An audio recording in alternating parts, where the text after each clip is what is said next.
அனைவருக்கும் வணக்கம். என் பெயர் ஆர்தன். 5ஆம் வகுப்பு அரசு உதவி பெறும் தொடக்கப்பள்ளி மல்லபுரம், திருவிடைமருதூர் ஒன்றியம், தஞ்சாவூர் மாவட்டம். ஒழுக்கம் உயர்வு தரும். ஒழுக்கத்தின் எய்துவர் மேன்மை, இழுக்கத்தின் எய்துவர் எய்தா பழி. திருவள்ளுவர் இந்த குறளில் ஒழுக்கத்தால் மேன்மை கிடைக்கும் என்றும் ஒழுக்கம் தவறுவதால் பழி ஏற்படும் என்றும் ஒழுக்கத்தின் சிறப்பை வலியுறுத்துகிறார்.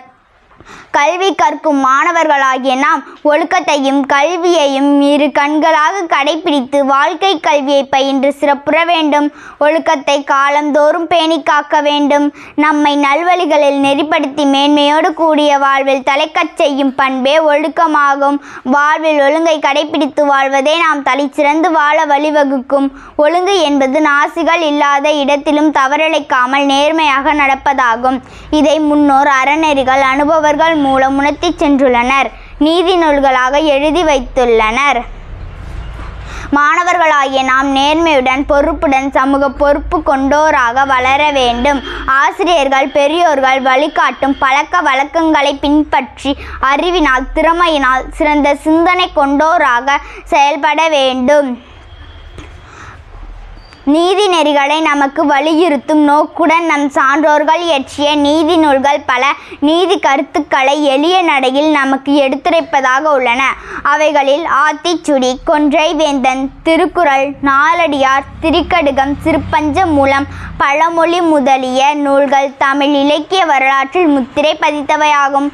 இவற்றில் திருக்குறள் உலக அளவில் தமிழர்களின் ஒழுக்க நெறிகளை பறைசாற்றும் நூலாக புகழப்படுகிறது.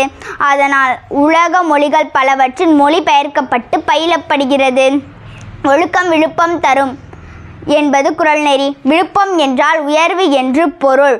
ஒழுக்கம் வாழ்வில் உயர்வை தருவதால் ஒழுக்கத்தை உயிரினும் பெரியதாய் மதித்து போற்ற வேண்டும் என்று வள்ளுவர் இக்குறளின் வழியே வலியுறுத்துகிறார்.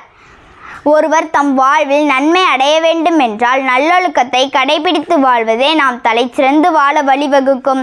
ஒழுங்கு என்பது சாட்சிகள் இல்லாத இடத்திலும் தவறிழைக்காமல் நேர்மையாக நடப்பதாகும்.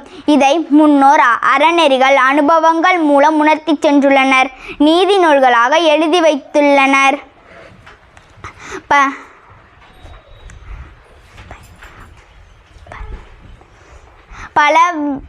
பலவற்றில்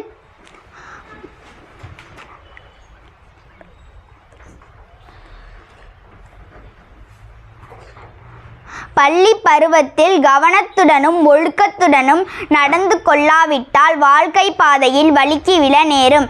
நம்மை வழுக்கி விழாமல் தாங்கி பிடிக்கும் மூன்றுகோல் ஒழுக்கமுடையோர் வாய் சொல்லும் நம் தமிழ் நீதி நூல்களும் தான்.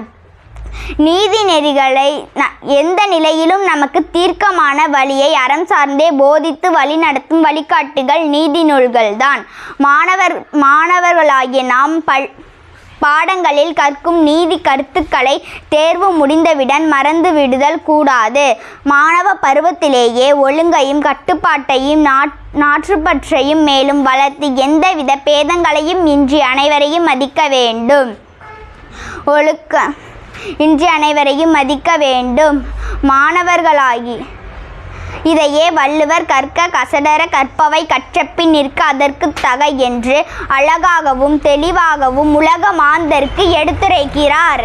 மாணவர்களாகிய நாம் திரைப்படம், தொலைக்காட்சி போன்ற புற கவர்ச்சிகளின் அடிமையாக்கி நம் வாழ்வை வீணடிக்காமல் உயிரினும் மேலான ஒழுக்கத்தையும் அறிவூட்டும் கல்வியையும் இரு கண்களாக கடைபிடித்து வாழ்ந்தால் சிறக்கலாம். நெறி தவறாமல் வாழ்ந்து சிறப்போம். நாட்டின் பெருமை. நன்றி.